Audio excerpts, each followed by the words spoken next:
I am going to show you, hopefully once and for all, why you can truly never make a mistake in your entire life. Show you that you can forgive yourself for these so-called mistakes that you've made in the past, that you can move on and live a life of happiness, of peace, of detachment from outcome. Really savor this journey without this horrible sense of guilt and regret and shame. And hopefully by doing this, give you a sense of peace that you might not have experienced for a very long time. So maybe show you why you may not always be, or may never be, fully as in control of your outcomes and actions and decisions as you've been led to believe. And that even though at first glance this seems frightening, this seems like a terrible idea, to realize or to think, if I'm not the person who controls my life, if I am not the one that's responsible for my decisions, if I do not have autonomy or independence over myself and my own life, then how could I ever improve my life? How could I ever achieve the things I want to achieve? How could I become a better person? I'd like to show you that there's a better way, that you can do all of these things. You can still enjoy the fruits of your labor. You can still go for the things that you want, but challenge that idea of extreme ownership, of responsibility, with the concept or maybe the realization that you can enjoy this life and let go of the steering wheel, metaphorically, of this car that you're driving through life. You can let go and realize that it's in the surrender. It's in realizing that you may not be as in control of your life as you once thought, that will bring you this peace that you've been so desperate to attain, that will allow you to let go of outcomes, not need things to be a certain way in order for you to be happy, and to fully be present in your own life without this need to improve and to fix yourself or to atone for past mistakes, so that you can fully and truly enjoy this one life that you've been given. Because it really is about the journey. We all go the same way. At the end of the game, this game of life, channel shout out, we all end up in the same place. And so it really is all about maximizing this journey to the best that we can.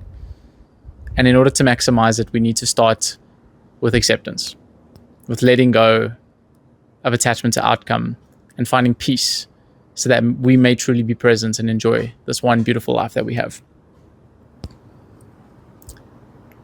How am I going to prove this to you, you might be asking? Well, let's do a little bit of mental mathematics, shall we? And don't worry, it's not going to be the type of maths that you need to get a pen or a paper or a calculator out for. No cheating. Just do this all in your mind. You might find some of these answers simpler than you think, maybe harder than you think. Let's find out. I want you to answer the simple equation. 2 plus 2 equals. Got it? Let's try something a little harder. How about 50 plus 50? How about 10 times 10? How about 2,574 times by 5,281? Remember, no cheating with the calculator, just mental math. Do you know the answer to that maths equation? All right, how about this? Chocolate or vanilla? Hot weather or cold? Rain or sunshine? And last question, a little bit of a logical sequencing. If green equals rotten and a piece of bread is green, therefore bread is... You got the logic? All right, so you might be thinking now, I could figure out 2 plus 2, no problem, 4. It's like your brain immediately jumped to that answer. 10 times 10, 100%. I was paying attention in my 10 times timetables in maths class in grade 5. That's 100, bro. Easy stuff. You just add the 2 zeros and bing, bada, boom, there you go, right?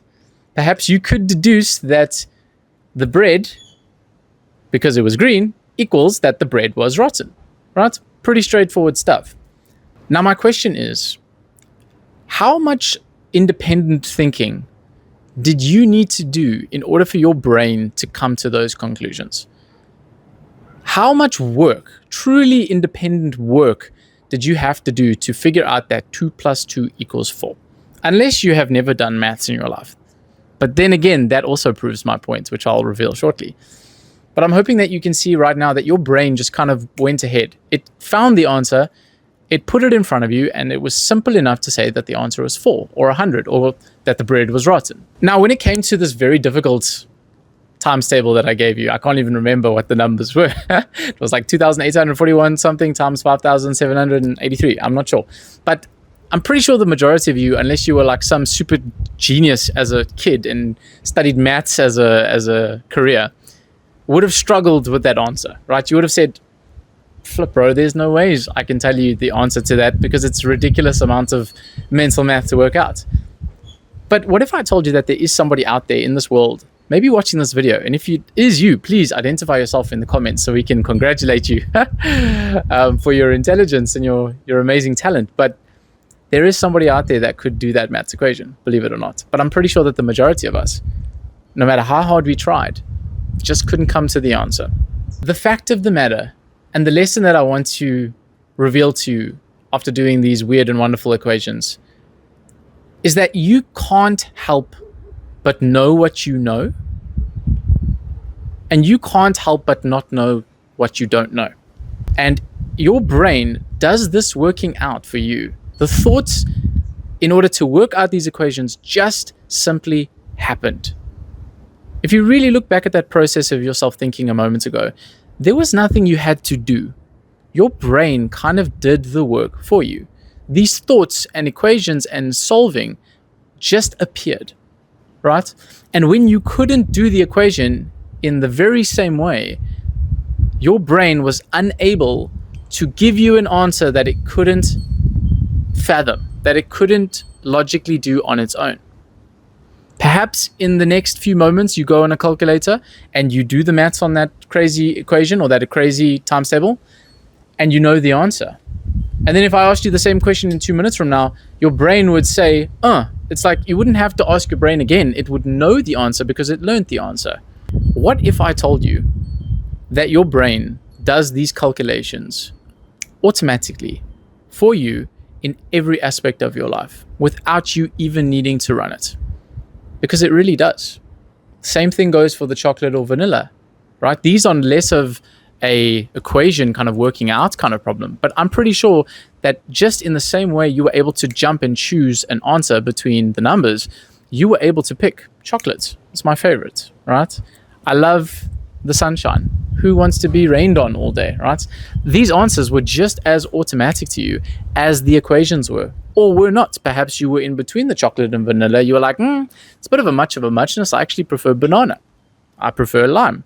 Who knows, right? The point is that your brain does these calculations for you and figures out the quote-unquote best solution or the best path or outcome to any given problem. And the beauty of the message in today's video is that this happens in every aspect of your life.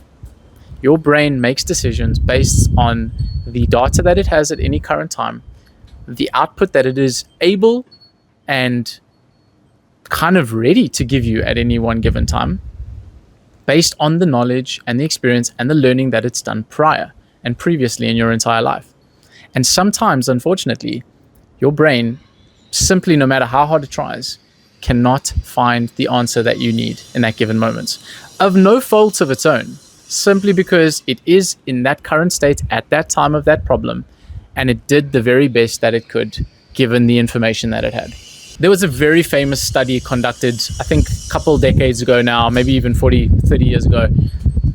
They were called the Libet studies or the Libet experiments. And essentially what they did was they hooked up participants to this kind of monitoring like ECG machine, right? They took the brain cap, and what they did was they put a button in front of participants whilst monitoring their brainwaves for impulse activity, right? And they basically told the participants that at any stage of sitting with this button, they could press it, whether it was 5 seconds from now, 5 minutes from now, perhaps even half an hour from now. And they would try to determine exactly when that participant was willing or ready to press that button. And they found that through these Libet experiments that they could predict within seconds before the participant would press that button that they were going to do so without fail. And these experiments, as you can imagine, really shook the world. I mean, they really brought into question this idea of free will, that if we could monitor this willingness to act seconds before it happens, perhaps it is not really us making the decisions in our lives. Perhaps it is our brain in the background working out an equation, right? Figuring out when it's going to press a button, or when it's going to solve an equation, or how it's going to pick between chocolate and vanilla. And of no action of our own, our brain does this mental math in the background very automatically, as we saw with the previous equations and examples. And then our brain presents the answer to us in our conscious minds, which we then act out in the world as if they were our own decisions. So the question I have for you today is, what if your brain is always trying to solve an equation or a life problem or a tricky situation in the best way that it possibly can, and with all the resources that it can possibly muster up in that given moment? If you knew that you were always doing the very best maths in life that you could possibly handle at any given time, how could you ever blame yourself for making a mistake? How could you ever fault yourself for not knowing better, not being able to have the math ability to solve a complex equation, not having the experience to know the difference between hot weather and cold, chocolate and vanilla ice cream? In more real examples, perhaps you made a decision in a relationship to break up with somebody, right? And you beat yourself up endlessly because you missed this person and you regret the way you behaved and you wish things could have been differently. But what if, my friend, in that given moment, you did the very best mental math you could and picked a path and an outcome that you thought, or your brain thought, was the best outcome possible for you, even if that outcome was faulty? People make mistakes in maths. We miscalculate. We do the wrong thinking sometimes. But I argue that our brain never tries to do the wrong thinking. It is only faulty because it did not know any better. I love this quote from the amazing Gautam Sachdeva, and he says, nobody tries to be an idiot. Nobody wants to be foolish, right? People will make mistakes. Let's say, for example, in the example he used, he had a friend that was late for his flight, and he was rushing and he was trying to get on the plane and got his bags ready and everything. And as he got off the flight and met with his friend, he realized that he'd left his bag on the plane, and he beat himself up endlessly saying, I'm so stupid. How could I have done such a silly little error? Now it's going to cost me. I'm such a moron. But Gautam said to him, you did not want to leave your bag on the plane. It was not in your conscious desire to make this mistake. Why would anybody want to make a mistake like that? How can you beat yourself up for not knowing better at the time, for perhaps missing something that was not in your conscious awareness? Perhaps your brain was occupied with other things at the time. You had more important things to worry about, and it slipped up on a small detail. But again, your brain was doing the maths and the calculations that was possible for it at the time. And unfortunately, it missed a variable. Maybe a objective, quote unquote, mistake was made. But how can it truly be a mistake when you did not engineer that mistake yourself? When you did not consciously try to make a mistake? The answer is you can't. It simply is impossible. What if we can really and truly see mistakes and failures and errors in life for what they truly are? A simple miscalculation, or a missing variable, or perhaps an outcome that was always destined to be what is. What if we were destined to make the mistakes we make so that we could become the people that we most want to be in life, so that we could learn and grow and gain perspective? It's like they always say, you can never know the light without the dark. You can never truly be grateful for when things go right if things never go wrong. Grateful for a relationship going well when you failed so many in the past. Grateful for a career that brings you purpose and meaning when you felt so trapped and stuck and lost before in life. Grateful for friendships, real, lasting, loving friendships when you've been betrayed in the past, when you have perhaps chosen people that were not destined to be in your life. And realizing that through all of these so-called mistakes, whether it was through friendships, relationships, work, you name it, that these so-called mistakes were only made because your brain did the very best it could, and unfortunately, or fortunately, depending on how you look at it, simply came up short in that moment. It miscalculated. It didn't know the answer. It didn't have all the information that it could have had at the time. But that's okay, because you realize that your brain and you always do the best that you can, even when it doesn't feel like it. The same way your brain can't help but answer that 2 + 2 is 4, that I prefer chocolate over vanilla ice cream, that I prefer this person over this person to be friends with. Your brain is always just doing the calculations that it possibly can in the best way that it can. And so how can you beat yourself up? How can you hold yourself accountable and feel regret and guilt and shame for the things that you do, even when you do make so-called mistakes? It's just not possible. And I argue that if you really challenge this mindset today and you move forward with this feeling of acceptance, of understanding, compassion for yourself and for others, because the same way our brains try to make calculations and fail, so too do other people have limited perspectives, limited brain functioning. This is not to say people are stupid, but people can be. The same way we can be stupid, but realizing that people never intend to do things, but realizing that people just like you and I are always simply just trying to do the best we can. And that's more than enough. What if we can allow compassion and acceptance and love and kindness to guide our futures, to guide the way for us, rather than continuously belittling ourselves with shame, guilt, and regret that do nothing but rob us of the happiness that we could be enjoying in this present moment.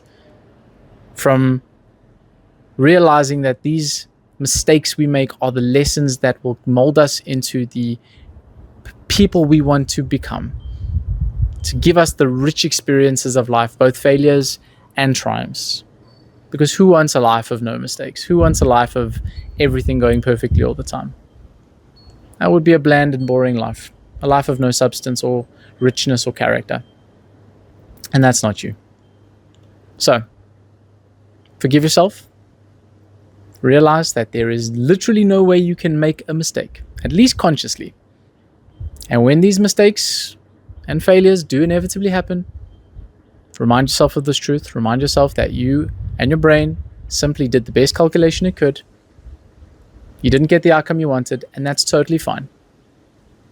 Next time will be different, and won't be different. And all of it is totally okay. Do you think my dog right now, I don't know if you can see her, but my dog is here drinking water and getting in the way of this recording. Do you think my dog, and bumping my lights, hello Chunky, do you think my gorgeous dog intends on interrupting my video and ruining the video? Because that's her decision. She should take accountability for this decision and getting in my way. Would I blame my dog for doing what she just did? No. Because my dog has the brain of a dog that's doing its own best calculations and doing the best thing that it thinks for its own well-being and survival. What if we're no different? Something worth considering.